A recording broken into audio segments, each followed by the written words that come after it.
아멘.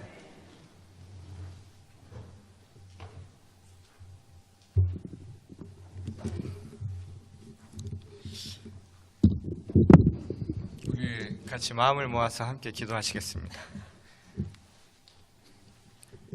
좋으신 하나님 감사를 드립니다. 오늘 복된 성일에 하나님의 전에 나와 우리의 마음을 다해 찬양과 경배와 우리의 마음을 들어 기도를 드리고 또한 이 시간 하나님의 음성을 듣는 은혜를 허락하시니 감사를 드립니다. 하나님의 음성이 있거든 깨닫게 하시고 변화되게 하여 주시옵소서. 새 사람을 입으라는 하나님의 말씀을 듣고 우리도 나아가 하나님의 자녀됨을 우리 스스로 실천하며 살아갈 수 있도록 역사하여 주시옵소서.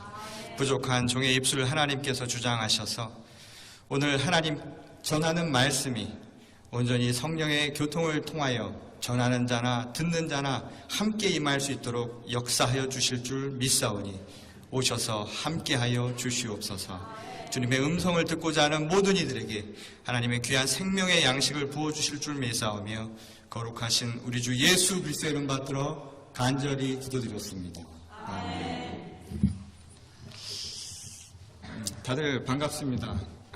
저는 우리 재장로님 소개시켜 주신 대로 지금 버클리 연합감리교회에서 목회를 하고 있는 권혁인 목사입니다. 매년 저희는 이 북가주 코커스를 통해서 이렇게 강단 교환주의를 갖게 되는데요. 저한테는 우리 상황연합감리교회가 마지막입니다. 무슨 뜻이냐면 다 돌았다 이 말입니다. 한 번은 다 돌아서 이제 마지막으로 가장 가까운 상황교회에 오게 되었습니다. 오늘 부족한 종을 통해서 하나님의 말씀이 선포될 때 여러분들의 마음에 작은 움직임과 또한 하나님의 은혜가 함께하기를 소망합니다. 제가 저희 교회에서는 말씀을 전하기 전에 항상 하는 게 있어요. 괜찮으시다면 한번 해볼까요? 이래서 강단 교환주일이 좋은 거 아닙니까? 새로운 것을 한번 맛보는 거니까 우리 옆에 있는 분들, 뒤에 있는 분들, 양옆에 있는 분들이 있죠? 서로 잘 오셨습니다. 주님의 이름으로 축복합니다. 우리 함께 인사 한번 나누시기 바랍니다. 축복합니다.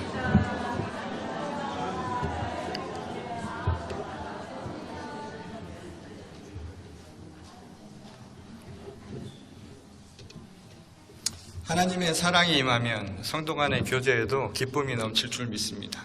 그래서 성령의 은혜가 우리를 통하여서 임하는 일이니까 여러분들이 하나님의 음성을 듣는 그런 마음의 준비가 되시기를 바랍니다. 이 성경과 관련된 여러 유머 시리즈가 있는데요. 그 유머 시리즈 중에 이런 질문이 하나가 있습니다. 제가 한번 여러분들에게 질문을 드려보죠. 성경의 제일 첫 장은 무엇일까요? 여러분, 성경의 제일 첫 장은 무엇인 줄 아십니까? 제일 첫 장이 뭡니까? 성경의 제일 첫 장이에요. 상한교회 왜 이러시죠? 제일 첫 장이 뭔가요?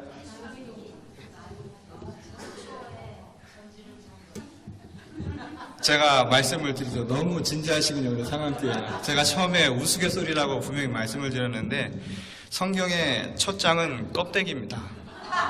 겉장이죠. 성경의 가장 겉을 싸고 있는 이 껍데기, 이게 가장 첫 장이라는 우스갯소리입니다. 그런데 이 성경의 가장 첫 장이 이 껍데기라고 하는 것도 겉장도 사실 아무 의미가 없는 것은 아닙니다. 왜냐하면 그 껍데기가 없으면 그 안에 있는 알맹이도 보호받지 못하기 때문이죠. 그래서 껍데기, 겉장도 그 나름대로의 역할과 의미가 분명히 있다는 겁니다. 그리고 무엇보다 그 안에 있는 이 알맹이의 가치가 높으면 높을수록 껍데기의 가치도 함께 높아져 가는 것이죠. 알맹이가 중요하면 껍데기가 쌓아야 하는 역할도 늘어나기 때문에 당연히 껍데기에 대한 중요도도 그리고 그 가치도 그만큼 높아지기 마련이라는 겁니다. 그러나 중요한 것은 그럼에도 불구하고 껍데기는 여전히 주연이 될 수 없다는 것이죠. 껍데기는 어디까지나 주연에 불과하다는 겁니다. 알맹이를 싸고 있는 역할일 뿐이지 그 자체가 알맹이가 될 수는 없기 때문이라는 거죠. 그런 의미에서 성서에서 이야기하는 거룩도 마찬가지입니다. 여러분, 거룩이라고 하는 것이 무엇입니까? 여러분, 오늘날 교회를 거룩한 장소라고 이야기하고 우리 스스로를 일컬어서 성도라고 거룩한 주님의 자녀라고 부르지 않습니까? 그런데 우리 스스로가 거룩한 이유가 무엇일까요? 여러분, 이 교회가 근사하고 그 위용을 자랑하고 그리고 화려하다고 해서 거룩하다라고 이야기할 수 있을까요? 여러분, 목사가 그럴싸한 옷을 입고 로브를 입고 그리고 위에 스토를 한다고 해서 그리고 목사라고 하는 높은 위치에 서 있는다고 해서 거룩하다라고 이야기할 수 있을까요? 성경은 이야기합니다. 우리가 거룩한 것은 우리 스스로가 거룩한 것이 아니라 우리 안에 하나님의 말씀이 있기 때문에, 빛이신 하나님의 말씀이 우리 안에 담겨져 있기 때문에, 우리 안에 진정한 보배가 있기 때문에 그것을 감싸고 있는 우리도 거룩할 수 있다라고, 그리고 성스러울 수 있다라고 말씀하고 있습니다. 오늘날 교회가 거룩한 것은 그런 의미에서 이 자체로 거룩한 것이 아니라 이 장소에 바로 하나님의 말씀이 살아있기 때문에 거룩한 것입니다. 그런 의미에서 오늘 이 교회가 정말 거룩한 주님의 성전이 되기를 소망합니다. 이곳에 하나님의 말씀이 살아있기를 소망합니다. 그런 의미에서 이 껍데기라고 하는 것은 이 알맹이를 싸고 있는 역할, 그리고 그것을 통해서 값어치를 인정받는 것 이외에 더 큰 의미를 주기가 매우 어렵다라는 것이죠. 근데 문제는 이 껍데기가 만일 그 알맹이를 지켜주지 못한다면 어떻게 하겠습니까? 오히려 지켜주는 것은 고사하고 그 알맹이를 상하게 만들거나 흠이 나게 만들면 그 껍데기는 어떻게 하는 게 낫겠습니까? 차라리 벗겨버리거나 버려버리는 게 더 나을 수도 있을 겁니다. 그런 의미에서 오늘 우리가 읽은 이 본문의 성전 이야기는 우리에게 아주 중요한 메시지를 던져주고 있습니다. 오늘 이 시대를 살아가고 있는 우리 성도들에게, 그리고 이 시대의 교회에게 주시는 메시지이기도 합니다.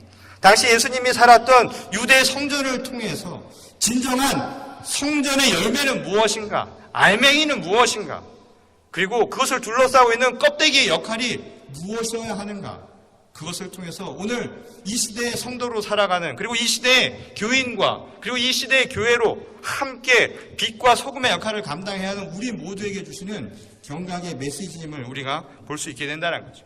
오늘 본 말씀을 보면 성전을 나오면서 제자 중 하나가 이 성전에 대한 이야기를 하면서 오늘 말씀이 시작되고 있음을 보게 됩니다. 오늘 우리가 읽은 본문과 달리 다른 버전을 보게 되면 이렇게 되어 있습니다. 성전의 건물이 얼마나 굉장하냐 라는 식으로 표현이 되어 있죠. 곧 그 위용을 자랑하는 유대의 거대한 성전을 바라보면서, 이 예루살렘 성전을 바라보면서 그들은 그 놀라움에 금치 못하고 있었다는 겁니다. 다시 말해서 감탄하는 소리를 연발하고 있었던 것이죠. 그런데 그 이야기를 들으면서 오늘 예수님이 하신 말씀은 제자들이 보았던 시선과는 너무나 다르다는 것을 보게 됩니다. 예수께서 말씀하시기를 감탄해 할 만큼 위용을 자랑하는 그 성전도 결국에는 돌무더기 하나 남기지 않고 다 무너져 버릴 것이다. 결국 다 무너져서 한 가지도 남지 않게 될 것이다 라는 것이 바로 예수님의 말씀이었습니다. 왜 이런 이야기가 나왔을까요? 제자들이 바라보던 그의 시선들, 위용을 자랑하고 겉이 위대했던 그 성전의 모습과는 달리 예수님이 바라보셨던 성전의 모습은 전혀 다른 모습이었다는 것이죠. 곧 예수님은 다른 시선으로 성전을 바라보고 있었다는 겁니다. 어떤 의미에서 예수님은 성전을 바라보는 시선이 우리의 육신의 시선이 아니라 늘 말씀하신 것처럼 중심이 바로 우리 안에 있는 것으로, 곧 우리 안에 중심을 두고 시선을 두고 바라보고 있었다는 겁니다. 그런 의미에서 예수님이 바라보셨던 성전은 빈 껍데기에 지나지 않았을지도 모른다는 것이죠. 알맹이가 비어있는, 그래서 껍데기가 온전하지 않은 그런 성전의 모습에 지나지 않았다는 것을 예수님께서는 우리에게 말씀하고 있었다는 겁니다. 이 당시 유대 성전은 우리도 잘 알고 있다시피 유대 사회에 아주 중요한 의미를 갖고 있는 곳이었습니다. 그리고 유대 성전은 당시 유대인들에게 없어서는 안 될 아주 중요한 위치를 차지하고 있었다는 것이죠. 사람들이 성전을 찾아가는 이유도 바로 그것과 연관이 있었습니다. 여러분, 성전의 핵심은 무엇입니까? 성전의 중심은 무엇일까요? 그리고 사람들이 성전을 찾아가는 이유는 과연 무엇 때문이었을까요? 오늘날 우리도 교회에 오는 이유가 무엇입니까? 여러분, 오늘 교회 왜 오셨어요? 오늘 이렇게 바쁘고 바쁜 일상 중에서 왜 이 자리까지 나오셨습니까? 오늘 우리가 이 자리에 나온 이유는 다른 것이 아니죠. 바로 성전에 하나님이 계시다라는 믿음이 있는 것 아닙니까? 오늘 이곳에 하나님의 말씀이 살아계시다라는 그 믿음으로 여러분 여기 나온 것 아니겠습니까? 당시 유대의 많은 사람들 역시도 성전은 바로 하나님의 말씀이 살아있는 곳이라고 굳건히 믿고 있었다는 겁니다. 실제로 당시 유대 사회를 보면 많은 왕들도 하나님의 말씀의 궤를 성전에 모시고 그것이 있음으로 말미암아 우리가 하나님의 선택된 백성이요 하나님의 자녀 되었음을 그리고 우리가 언약된 백성이라는 것을 확인할 수 있었다는 겁니다. 그런 의미에서 성전의 핵심은 알맹이는 누구도 말할 것 없이 하나님의 말씀인 것은 너무나 당연한 이치였다는 것이죠. 그런데 이미 예수님께서 사셨던 그 시대의 성전은 이미 많은 것을 잃어버렸습니다. 예수님께서 예루살렘에 들어가셔서 행하셨던 이야기들 그리고 그 타락한 모습을 보시면서 성전을 파괴하려 했던 모든 모습들을 보게 되면 그 당시 성전 안이 얼마나 타락해 있는가를 분명히 알 수 있다는 것이죠. 이미 성전은 하나님의 말씀이 아니라 인간의 탐욕으로 가득 찼다는 겁니다. 부정과 부패가 가득 찼고요. 인간의 탐욕으로 얼룩진 성전의 모습이 남아있게 되었다는 겁니다. 그러니 예수님의 눈에 비친 성전은 이미 알맹이를 잃어버리고 그러니 다시 말해서 성전의 존재와 그리고 그 이유와 목적과 가치를 잃어버렸으니 빈 껍데기에 지나지 않은 모습이었다는 겁니다. 오히려 알맹이를 다치게 하는 것, 하나님의 말씀이 상하게 하는 것, 오늘날 하나님의 계명들이 제대로 지켜지지 않는 그 교회의 겉모습은 차라리 없어지는 게 낫다라고 예수께서는 말씀하셨던 것이죠. 물론 이 성전 자체가요, 그냥 건축물 이상 이하 우리가 생각하듯이 그냥 단순한 건축물만의 의미를 갖고 있었던 것은 아니었습니다. 유대인들에게 그 성전이 무너진다라고 하는 것은 그런 의미에서 아주 불용한 이야기였죠. 도저히 참아낼 수 없는 이야기였습니다. 그리고 이것이 빌미가 돼서 결국 예수님을 십자가의 고난으로 이끈 것 아니겠습니까? 이런 어려움들이 분명 그 당시에 있었을 겁니다. 오늘 본문 말씀을 보면 이런 이야기를 행하시는 예수님을 바라보며 제자들조차도 놀라고 있었음을 우리가 보게 됩니다. 그리고 묻지요. 정말 그런 일이 일어날 건가?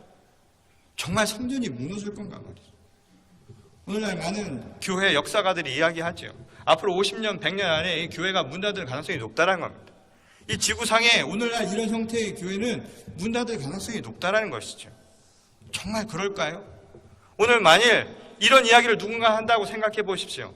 교회 역사가가 또는 신학자가 와서 이야기하기를 여러분 교회 문 닫을 거예요. 여러분 상암교회 지금 113년 되었는데 얼마 가지 않아서 교회 문 닫게 될 겁니다 라고 이야기하면 여러분 어떠시겠어요? 제가 지금 이 자리에 서서 여러분 상암교회 오래 안 갑니다, 얼마 남지 않았어요 하면 제가 아마 저기까지 걸어나가기도 쉽지 않을 겁니다. 여러분들이 저를 가만두지 않으시겠죠. 마음의 분노가 일어나고 이것은 하나님의 그 뜻을 어기는 아주 불행한 일이라고 생각할 가능성이 그만큼 높다는 겁니다.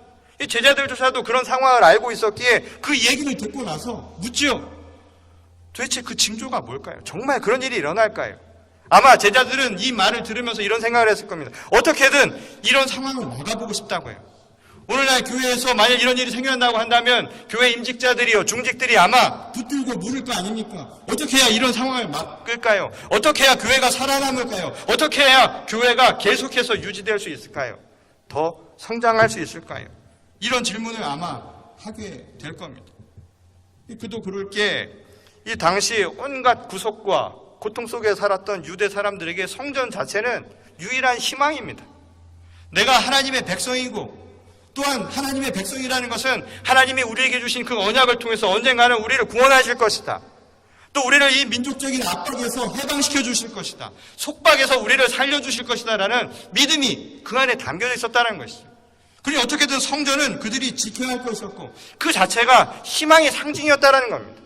그리고 하나님이 살아계시다라는 것을 유일하게 그들이 눈으로 확인할 수 있었던 것은 다른 게 아니라 바로 성전이라는 거죠. 오늘날 우리는 이런 성경이라도 갖고 있죠. 당시 사람들에게는 이런 말씀을 알 수 있는 유일한 곳이 바로 이 성전에 올라와서 바로 그 성전에 있는 하나님의 궤를 통해 그리고 제사장들이 전해주는 그 말씀을 통해서 하나님이 우리와 함께하고 있다는 것을 이해하고 깨달을 수밖에 없는 상황이었다는 거예요. 언젠가는 이것을 통해서 우리가 이 성전을 지키면 메시아가 오셔서 우리를 구원해 주실 것이다. 이것이 바로 그들의 믿음이었다는 거죠. 근데 문제는 말이에요. 어디까지나 이것은 껍데기에 지나지 않는다는 거죠. 여러분, 달을 가리키는 손을 한번 보십시오. 봐야 할 것은 달인데 우리가 어느 순간이 지나면 달은 안 보고 가리키는 손을 볼 때가 있습니다. 지금 하나님의 말씀이 우선되어야 되는데 하나님의 말씀을 담고 있다라는 이 성전에 사람들의 눈이 현혹되어서 미혹되어서 껍데기를 알맹이로 보는 상황들이 점차 발생하게 되었다는 거죠. 제가 또 이렇게 얘기하면 또 잘난 체 한다고 또 생각하실지 몰라서 상당히 조심스럽게 말씀을 드리는데, 어디 나가면 아직도 동안이라는 얘기를 많이 듣습니다. 그래서 어느 교회 같은데 갈 때 말이에요, 이 반지를 제가 사실은 없었어요. 결혼 반지를 저는 한국에서 금모기 할 때 갔다가 국가를 위해서 과감히 결혼 반지를 갖다 줬습니다. 그 결혼 반지가 없이 미국에 와서 유학하고 목회를 시작하다 보니까 어느 교회를 갈 때마다 가끔씩 말이에요, 자매님들이 오해를 하는 경우가 있습니다. 아직 결혼했느냐 안 했느냐. 지금이야 이제 그런 일은 없지만. 그래서 저희 집사람이 결혼 반지를 꼭 해야 되겠다고 같이 끼고 다니자고. 이 미국 사람들은 특히 이 동양 사람들을 어리게 보니까 꼭 결혼 반지를 껴야 된다라고 이야기를 해서 작년에 저희가 결혼 20주년에 처음으로 다시 이 결혼 반지를 했습니다. 이 결혼 반지를 그래서 지금도 꼭 끼고 있어요. 혹시나 이걸 안 끼면 또 혼나지 않을까. 그런 생각에 꼭 끼고 다닙니다. 근데 이 결혼 반지도 한번 생각을 해 보십시오. 결혼 반지라고 하는 것은 내가 결혼을 했다라는 약속의 증표입니다. 결혼식을 통해서 이 결혼 반지를 서로 교환을 하죠. 그 교환을 할 때 서로 간에 맹세와 서약을 합니다. 그런데 중요한 것은 이 결혼 반지 자체가 아니죠. 이 반지는 그 서약의 증표에 확인되는 대상물일 뿐이죠. 정말 중요한 것은 무엇일까요? 결국은 사랑하는 것 아닙니까? 서로가 한 사람이 한 사람을 사랑할 수 있는 마음이 중요한 거 아닐까요? 그리고 서로 간에 약속했던 그 언약이라고 하는 것이 중요한 거 아닐까요? 그런 의미에서 결혼 반지도 의미가 있죠. 하지만 이것은 정말 사랑이나 결혼이나 가족이라는 의미에서 본다면 이것은 껍데기일 뿐이라는 겁니다. 이거는 진짜가 아닐 수도 있다라는 것이죠. 그럼에도 불구하고 많은 사람들이 이 형식의 껍데기에 얽매여서 살아가는 경우가 너무나 많다라는 겁니다. 결혼 반지 함부로 잃어버리면 큰일 날 거 아닙니까? 그거 가지고 서로가 확증을 한다고 생각할 것 아닙니까? 오늘날 성전이 무너진다라는 예수님의 말씀을 듣고 난 당시 유대 사람들은 모든 것이 무너질 거라고 생각을 했다는 것이죠. 하나님이 우리를 버리실 것이다라는 생각을 그들도 하게 되었다는 겁니다. 그래서 그들도 어떻게 하든 이러한 상황들을 막기 위해 그 징조를 어떻게 하면 막을 것인가를 묻고 싶었다는 것이죠. 어떻게 하면 이런 상황을 막을 수 있을까요? 이 제자들의 이 질문에 대해서 그럼에도 불구하고 예수님의 대답은 전혀 제자들과의 기대와는 다른 대답을 주십니다.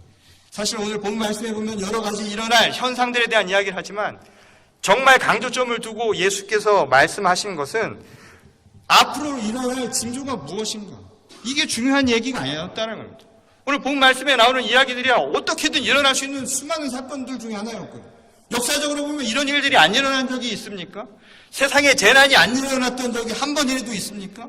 세상에 사람들이 서로를 속이고 잘못된 일을 범한 일들이 세상에 한 번이라도 없었던 적이 있었습니까? 그런 의미에서 본다면 예수님이 보여주신 이야기, 대답은 징조가 중요한 이야기가 아니었죠.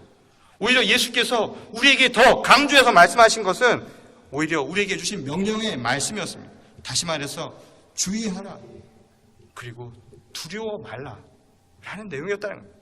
예수님이 제자들의 말씀을 듣고 그 질문을 듣고 대답해 주시고자 했던 것은 오늘 너희들이 이 성전이 무너지는 이 현실을 어떻게 대처해야 하는가, 거기에 필요한 것은 다른 것이 아니라 주의하고 또 두려워 말아야 한다라는 바로 그 이야기를 우리에게 하고 싶었던 말씀이었다는 겁니다.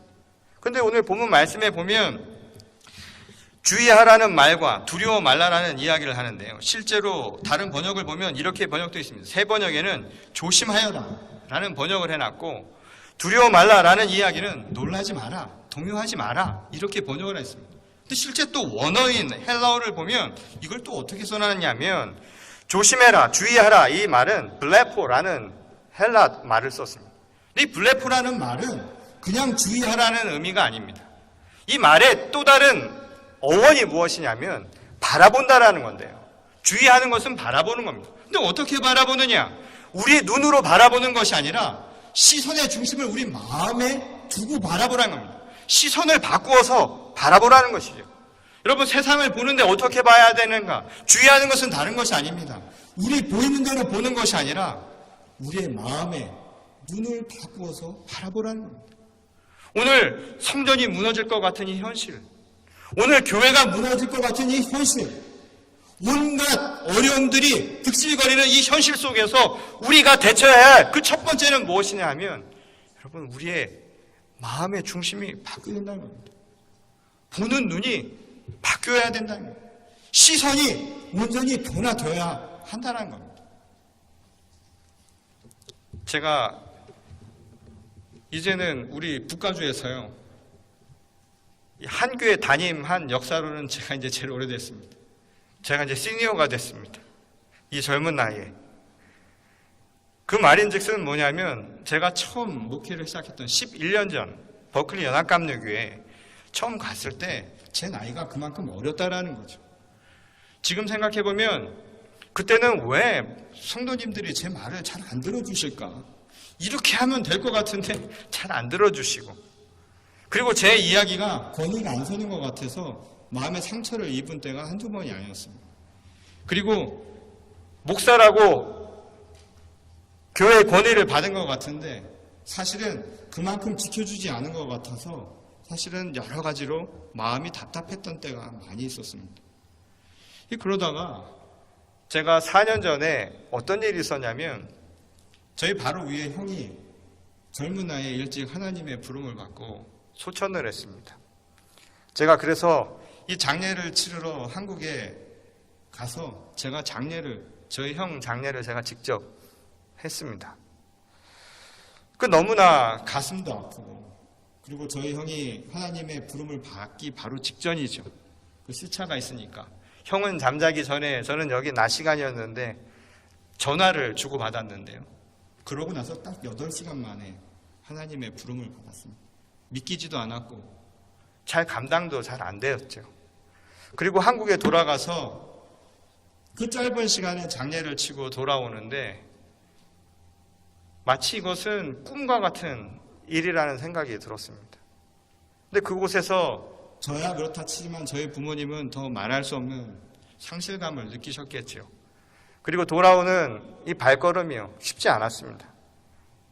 누군가 지키지 못하는, 이제 부모님을 두고 와야 하는 이 자식의 마음, 두려워하는 마음이 생겼습니다. 그 발걸음이 무거워서 떼어지지가 않는데, 그때 저희 부모님이 저를 붙들고 그런 말씀을 하는 겁니다. 하나님이 부르셨으니까 이제 아버지, 어머니 걱정하지 말고 가서 맡겨진 주님의 양떼를 잘 섬겨라. 그리고 그곳에 그 마음을 다해서 사랑하라. 그리고 그곳에 계신 분들이 내 부모고 내 형제고 이제 너와 함께할 가족이라는 마음을 가지고 가라고 저에게 그런 이야기를 하시는 겁니다. 제가 그 말을 듣고 무거운 마음을 가지고 미국으로 돌아왔습니다. 그 마음을, 그리고 그 말씀을 듣고 난 뒤에 저에게 한 가지 변화가 그때부터 생겨나기 시작을 했습니다. 그 변화는 뭐였냐면 시선이 바뀌는 겁니다. 전에는 보이지 않던 것들이 보이기 시작을 하고, 전에 봤던 제 눈과는 다른 것들이 보이기 시작을 하던 겁니다. 전에는 교회가 왜 이렇게 안 될까? 왜 이렇게 제 말을 안 따라줄까? 저분은 왜 이렇게 고지식할까? 이런 생각을 했었는데, 이제는 그 모습이 아니라 그냥 제 아버지 같고 제 어머니 같고 또 일찍 부름을 받은 제 형 같은 생각이 드는 겁니다.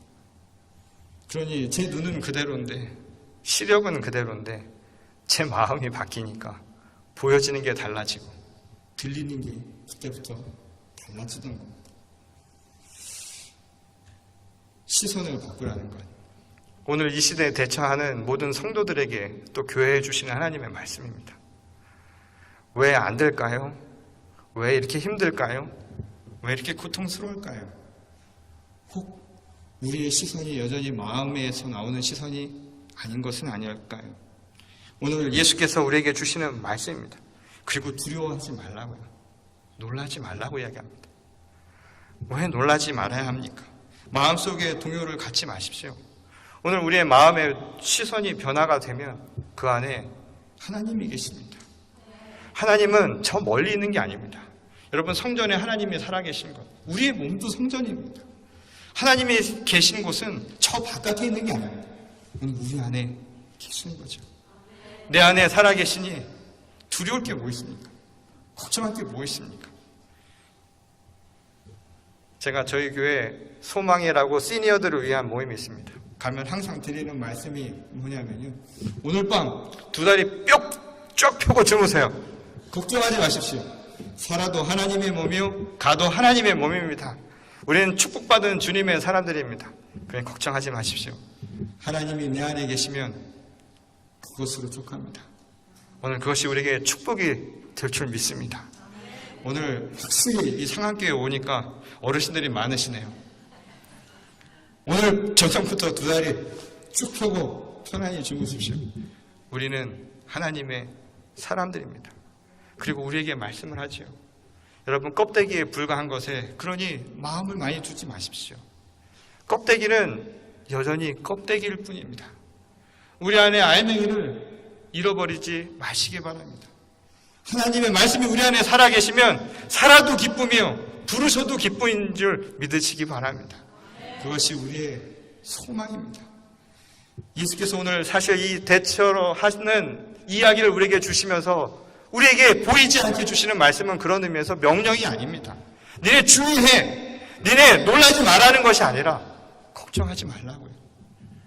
너의 마음의 시선이 변해서 내가 너의 곁에 들어갈 수 있는 공간만 내주면 내가 너와 함께하고 너의 고난과 수고와 아픔들을 내가 함께 짊어지고, 그래서 어떤 어려움 속에서도 내가 너를 지켜주리라는 축복의 말씀입니다.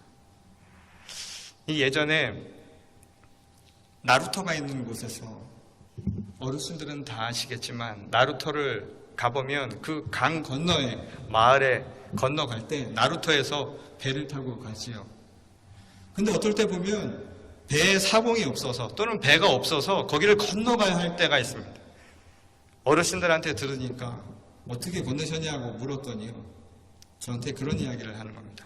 건널 때 두 가지만 지키면 된다는 겁니다. 하나는 머리에 무거운 짐을 지라는 거예요. 그리고 시선은 내가 가야 할 곳을 바라보고 거기서 흔들리지 말고 그냥 가라는 거예요. 물살이 세니까 만일 시선을 잘못 두거나 중심을 잃어버리면 물살에 휩쓸려서 원하는 방향으로 가지 못하기 때문이라는 거죠. 그냥 한번 생각을 해보십시오. 무거운 짐을 땅에서 진다고 생각해 보세요. 얼마나 힘든 일일까요? 얼마나 번거로운 일일까요? 그런데 그 물살을 헤쳐나갈 때 그 무거운 짐이요, 우리를 지탱해주는 힘입니다. 그것이 우리를 지탱해주는 힘이고, 우리의 시선이 변하지 않고 고정되어서 그 목표를 향해서 나가면 결국 그곳을 향해 다다를 수 있다는 것이죠. 오늘 예수님의 말씀입니다. 오늘 우리들의 삶에 우리가 져야 할 짐은 다른 게 아니라 십자가의 짐입니다. 여러분, 사순절 기간 동안 우리가 져야 할 짐은 무거운 십자가의 짐입니다. 사람을 사랑하는 게 쉽지가 않지요. 때로는 고난입니다. 성도 간의 교제가 생각처럼 쉽지가 않지요. 그것도 고난입니다. 내가 내 마음대로 할 수 있는 것을 참아야 하는 것, 고난일 수 있습니다. 짐일 수 있습니다. 내가 원하는 것을 참아야 하는 것, 짐일 수 있습니다. 내가 하고 싶은 것을 하지 못하는 것, 짐일 수 있습니다. 무거울 수 있습니다. 그런데 여러분, 그게 우리를 살리는 길입니다. 오늘 이 험난한 시대를 헤쳐가는 진정한 짐이 바로 십자가의 짐입니다. 오늘 예수님의 십자가의 짐을 짊어질 수 있기를 소망합니다. 그리고 우리의 시선은 마음의 시선을 두고 살아계신 하나님을 바라보면서 한순간도 흔들리지 마십시오. 그러면 우리 모두 그 강을 다 건너갈 수 있을 겁니다.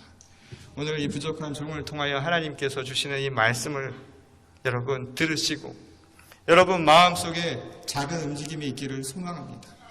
우리 안에 살아계신 하나님의 시선을 통하여서 세상을 바라보시고 두려워 마십시오. 무거운 짐지기를 두려워 마십시오. 이 사순절 기간 동안 십자가의 고난에 함께 동참하면서 하나님의 놀라운 은총을 체험하는 저와 여러분 모두가 되시기를 주님의 이름으로 간절히 축원합니다. 우리 다 같이 기도하시겠습니다. 좋으신 하나님 감사를 드립니다. 저희가 살아가면서 얼마나 많은 고통과 죄악과 또한 우리들의 탐욕 속에서 살아가는지 모릅니다. 때로는 알맹이인 줄 알고 껍데기에 머물러 살았던 것은 아니었습니까? 오늘 이 시간 신앙의 껍데기를 온전히 벗어내기를 원합니다. 우리 마음의 중심을 세워서 시선이 변화되게 하시고 또한 하나님이 우리 안에 살아계실 때 세상을 향한 두려움도 사라지게 하셔서 온전한 주님의 자녀로 거듭 변화되어 살아갈 수 있도록 인도하여 주시옵소서. 특별히 주님의 귀한 상황 한국인연합감리교회를 기억하시고 축복하시기를 원합니다. 지나간 세월 동안 하나님께서 크신 은혜 베풀어 주셔서 주님의 귀한 전통들 세워나가게 하시고 또한 주님의 귀한 영혼들을 통하여서 이 교회를 지금까지 세운 줄 압니다. 이제 앞으로의 역사 속에서도 하나님께서 동행하여 주셔서 껍데기가 아니라 살아계신 하나님의 말씀이 전파되고 또한 그 전통이 함께 대를 이어서 전달되어 하나님 이 교회가 앞으로 100년 아니 1000년 만년 가는 주님의 귀한 교회가 되게 하여 주시옵소서. 하나님의 은혜를 소망하는 자들마다 눈을 뜨고 귀를 열어 듣게 하셔서 오늘 우리의 삶이 온전히 변화되게 하실 줄 믿사오며 거룩하신 우리 주 예수 그리스도의 이름 받들어 간절히 기도드렸습니다. 아멘.